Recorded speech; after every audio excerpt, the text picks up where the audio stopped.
In the summer of 64 AD, Rome, the heart of an empire, became an inferno. It began on July 18th in the shops around the Circus Maximus. Fueled by dry timber and a strong wind, the flames quickly spread through the entertainment district and into the densely populated areas, consuming vast swathes of the city. This was not merely a large urban blaze, it was a catastrophe that consumed 10 of Rome's 14 districts entirely, or in large part. 3 districts were completely untouched, while 4 others were heavily damaged. It displaced hundreds of thousands of inhabitants and left behind a landscape of ash and ruin. As the flames finally subsided and the stench of smoke and death hung heavy over the ruins, the Roman populace sought answers. The scale of the destruction was so immense, its impact so profound, that it defied simple explanation. Amidst the chaos and grief, a chilling accusation began to circulate, a whisper that would soon escalate into a thunderous roar. The finger of blame did not point to a natural disaster, nor to a common accident. Instead, it turned towards an unexpected and vulnerable group, the followers of a nascent Eastern religion, the Christians. This accusation, meticulously engineered and brutally executed, would become a horrifying testament to the mechanisms of power, fear, and scapegoating in imperial Rome. To understand the events of 64 AD, one must first understand Nero Claudius Caesar Augustus Germanicus, the 5th emperor of Rome. He ascended to the throne in 54 AD at the age of 16, a seemingly promising start for a young ruler. His early reign, often referred to as the Quinquennium Neronis, was initially guided by the astute philosopher Lucius Annaeus Seneca the Younger and the pragmatic Praetorian prefect Sextus Afranius Burrus. Under their counsel, Nero's initial years were marked by reforms, including improvements in governance, tax collection, and a period of relative stability for the empire. However, beneath this veneer of competent administration, Nero harbored deep-seated artistic ambitions and an increasingly volatile temperament. The imperial system he inherited, established by Augustus, was one of absolute power, albeit one theoretically cloaked in republican traditions and advised by the Senate. Yet this framework allowed for immense personal authority, often at the expense of established norms and the traditional council of the Roman elite. Nero's personal pursuits, which included a serious dedication to poetry, music, and chariot racing, began to overshadow his imperial duties. These activities, considered undignified and even scandalous for a Roman emperor by the conservative aristocracy, created a subtle but growing friction with the Roman elite and ultimately began to erode his standing, setting the stage for future conflict and his autocratic excesses that would later be documented by historians like Tacitus and Suetonius. Nero's relationship with the Roman populace was a complex and often contradictory affair, a delicate balancing act of popular appeal and aristocratic disdain. He understood intuitively the importance of public spectacles and lavish entertainments as a means of securing popular support. He frequently staged gladiatorial games, theatrical performances, and musical contests, often participating in these himself, much to the consternation of the traditional Roman aristocracy, who viewed such activities as beneath imperial dignity.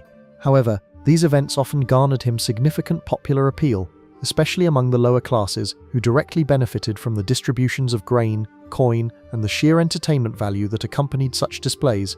Yet, his artistic passions, perceived as undignified and even shameful for an emperor by the conservative Roman elite, gradually eroded his standing with the very individuals who controlled the levers of formal political power and documented history. His controversial personal life, which included the murder of his ambitious mother Agrippina and later his innocent wife Octavia, further alienated many traditionalists and moral guardians within Roman society. While some segments of the population continued to admire his grand gestures and occasional generosity, a growing undercurrent of disapproval, suspicion, and even outright fear was always present, ready to surface when faced with significant crisis. This precarious balance of public favor, constantly needing reinforcement through spectacle, was a critical factor when disaster inevitably struck Rome, demanding a unified and decisive response from the emperor. Ancient Rome, despite its grandeur, its impressive stone architecture, and its sophisticated infrastructure, was a city perpetually vulnerable to fire. Its immense population, estimated to be around 1 million inhabitants, lived in conditions that were ripe for widespread conflagration. Much of the city, particularly the vast majority of its residential areas and commercial establishments, was constructed from wood, packed earth, and other highly flammable materials. The narrow, winding streets and closely packed multi-story apartment buildings, known as insulo, facilitated the rapid, unobstructed spread of flames once ignited, turning entire blocks into tinderboxes. Open cooking fires, heating braziers, and workshops handling combustible materials were ubiquitous throughout the city, providing countless potential ignition points. Despite some early attempts at fire prevention, which included buckets of water placed at street corners and the establishment of the Vigiles Urbani, a rudimentary fire brigade, their efforts were often overwhelmed by the sheer scale of the city and the speed with which fires could spread in such dense urban environments. Major fires were a recurring, almost annual feature of Roman urban life, capable of wiping out entire districts and necessitating extensive rebuilding. This historical context meant that while a fire was a tragically common event, the scale and ferocity of the Great Fire of 64 AD were unparalleled, immediately raising questions beyond mere accident and hinting at a deeper, perhaps sinister origin. On the night of July 18, 64 AD, the Great Fire of Rome began in the shops around the Circus Maximus, where flammable goods were stored. Fueled by dry timber, the highly combustible nature of the surrounding buildings, and a strong wind that swept through the city's valleys, the flames quickly spread through the entertainment district and into the densely populated residential areas nearby. The fire raged for 6 days, consuming 10 of Rome's 14 districts entirely, or in large part. 3 districts, including the sparsely populated Campus Martius, were completely untouched, while 4 others were heavily damaged, leaving a vast swathe of the ancient city in ruin. Contemporary accounts, though later filtered through the lens of political bias, describe scenes of terror and chaos as citizens fled their homes, many perishing in the flames, trapped by the rapid advance of the fire, or crushed in the stampede of desperate crowds. The destruction was indiscriminate, consuming venerable temples, public buildings, and vast residential areas, erasing centuries of history and countless lives. At the very moment the fire broke out, Emperor Nero was not in Rome but at his seaside villa in Antium, some miles away. He returned to the city promptly upon hearing the news, though his actions and presence, or rather the perception of his actions and presence during the disaster, would later become a matter of intense public scrutiny and malicious speculation, irrevocably shaping his legacy. Upon his urgent return to Rome, Emperor Nero took immediate and seemingly commendable steps to organize relief efforts for the devastated population. He opened the Campus Martius and his own extensive gardens to provide shelter for the homeless, arranging for makeshift tents and temporary accommodation for those who had lost everything. Supplies of food were promptly brought in from neighboring towns, and the price of grain was significantly reduced to alleviate the immediate suffering and prevent widespread famine. These initial measures, documented by historians, indicate a ruler responding to a major crisis with a degree of competence and concern for his subjects' welfare. However, as the immense scale of the devastation became clear, Nero also began to envision a grand reconstruction project.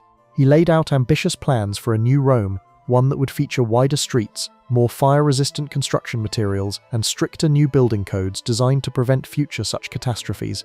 Yet, central to this grand vision was the construction of the Domus Aurea, his opulent new palace complex, which would occupy a massive portion of the newly cleared, devastated city centre. While the public relief efforts were undeniably necessary, and initially well received, the sheer ambition and clear personal benefit implied by the Domus Aurea began to fuel a deep-seated suspicion among the Roman populace regarding the fire's true origins. It seemed an awfully convenient amount of real estate had just been cleared. Despite Nero's initial and seemingly swift relief efforts, public sentiment quickly turned.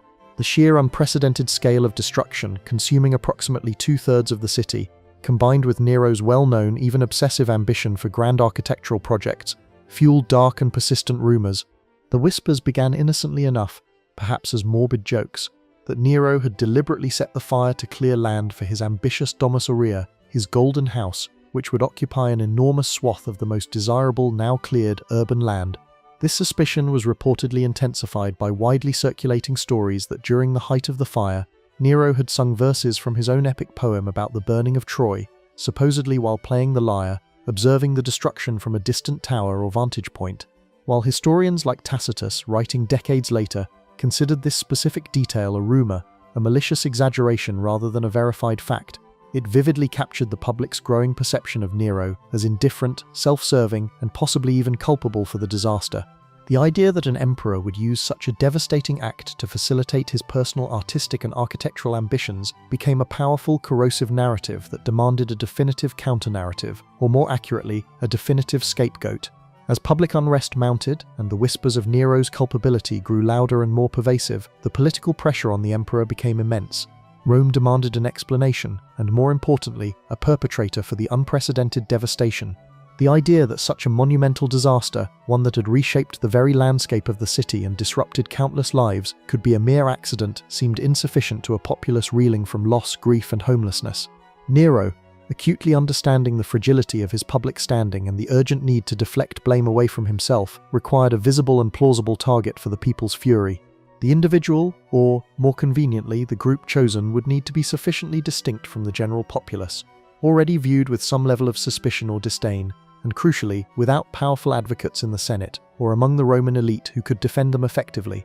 This search was not for genuine justice, nor for a forensic investigation into the fire's true cause. It was, rather, a calculated act of political expediency. It was a search for a sacrificial lamb, an entity onto whom the anxieties, the profound sense of loss, and the unbridled rage of a traumatized city could be projected and ultimately discharged. Into this volatile environment, ripe for blame and retribution, stepped the Christians. At this point in Roman history, Christianity was a relatively new and small sect, largely concentrated among the lower classes and foreign residents of Rome. They were easily distinguishable, and therefore easily isolated from traditional Roman society for several key reasons that fostered suspicion. Their staunch monotheism meant they steadfastly refused to worship the Roman state gods, to participate in the imperial cult by venerating the emperor as divine, or to engage in traditional Roman religious festivals. This behavior was widely viewed as atheism and disloyalty to the state, a dangerous form of defiance against the very fabric of Roman society and its established order.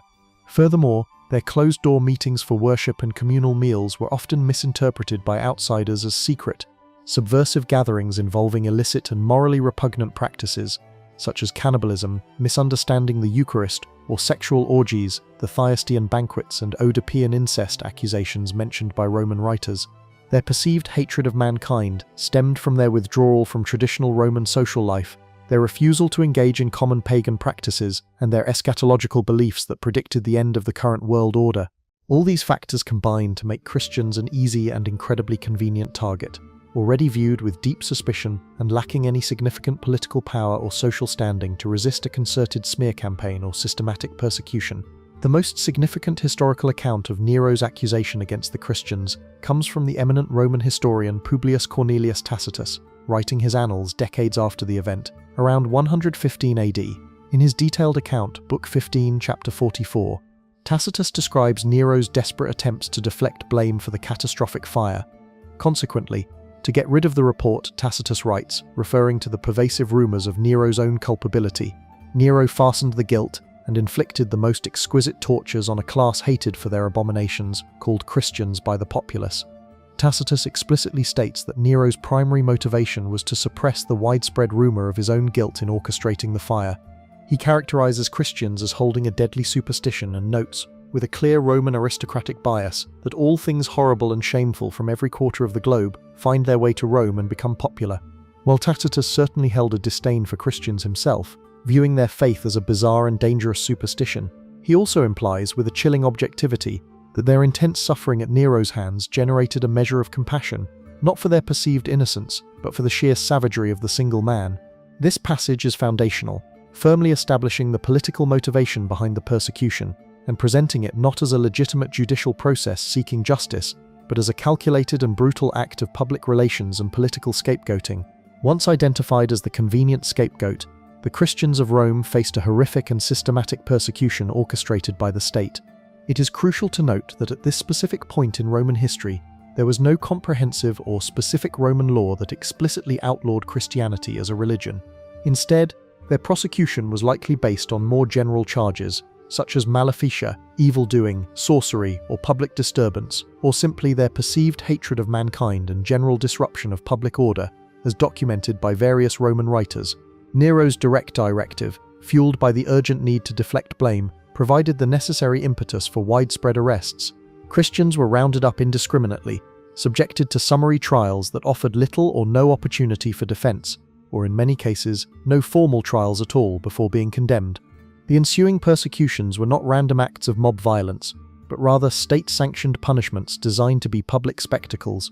These executions served a dual purpose. They were intended to satisfy the Roman populace's demand for vengeance and retribution, a clear demonstration that justice was being served, and simultaneously to serve as a stark deterrent to any other perceived enemies of the state or public order. The existing legal and social norms of the era unfortunately allowed for such extreme measures against groups deemed to be enemies of the state or public welfare. particularly if they lacked influential patrons or significant political power to resist such arbitrary and brutal authority. Tacitus's account of the atrocities inflicted upon the Christians is chillingly direct, notable for its factual, almost clinical description of extreme cruelty, completely devoid of the emotional excess that modern dramatization might employ, yet profoundly impactful in its stark depiction of human suffering. He records that Christians were executed in various gruesome ways designed to satisfy the public's desire for vengeance and entertainment, effectively turning their deaths into a macabre form of public spectacle.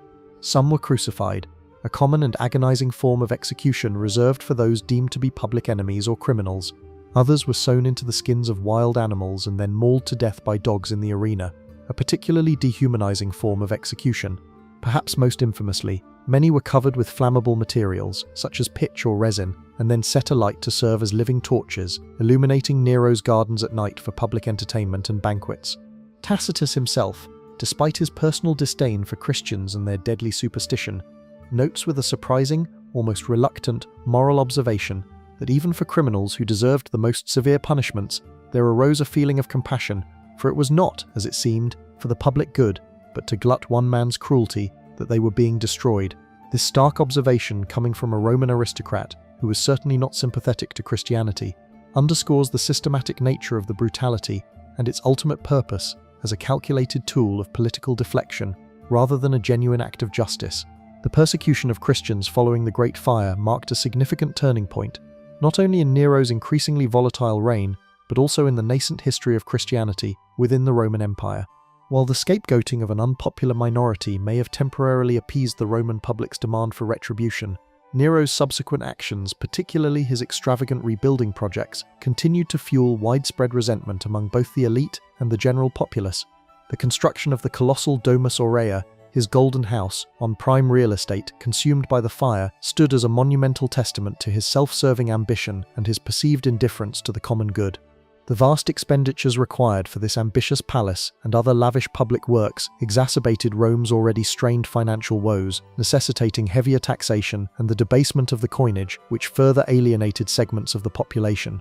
His growing paranoia, a common affliction of absolute rulers, led to a chilling series of purges and executions of prominent senators, military figures, and even close advisors, including his former mentor Seneca, on charges of conspiracy, real or imagined. These increasingly tyrannical actions, combined with military setbacks in distant provinces like Britain and the East, steadily eroded his remaining support among the military and political classes. Ultimately, Nero's unchecked tyranny and isolation led to a series of revolts by provincial governors in 68 AD. Abandoned by his Praetorian Guard and declared a public enemy by the Roman Senate, Nero fled Rome and subsequently committed suicide, purportedly with the assistance of a secretary. His death brought a dramatic and bloody end to the Julio-Claudian dynasty, but the dark legacy of his reign, particularly the fire and the subsequent persecution of Christians, would endure for centuries, shaping perceptions of both the emperor and the emerging religion. The narrative of Nero burning Rome and subsequently blaming the Christians became deeply entrenched in historical memory, a powerful and persistent story passed down through generations. For early Christian writers such as Tertullian and Lactantius, Nero's actions solidified his image as the archetypal persecutor, a satanic figure, and the first beast of Revelation. This theological and polemical perspective, amplified over centuries through religious texts and sermons, largely shaped the widespread historical understanding of Nero and the Great Fire. However, discerning the precise truth behind these tumultuous events requires careful source criticism, a process of evaluating the biases and contexts of ancient historical accounts. Tacitus, while an invaluable source as a contemporary Roman historian, wrote his annals decades after the event, and like many Roman aristocrats, held a clear bias against Nero and a distinct disdain for Christians. Suetonius and Cassius Dio, other significant Roman historians, also present overwhelmingly negative portrayals of Nero, often influenced by later imperial propaganda and the desire to discredit the memory of a universally condemned emperor. While Nero's direct responsibility for setting the fire remains a subject of considerable historical debate and lacks definitive proof, the fact of the systematic persecution that followed is well established and corroborated across multiple sources. The historical record demonstrates, with unsettling clarity, how easily an unpopular, misunderstood minority group, already viewed with suspicion and lacking significant social power, could be targeted and sacrificed by a powerful ruler under immense political pressure, regardless of their actual culpability.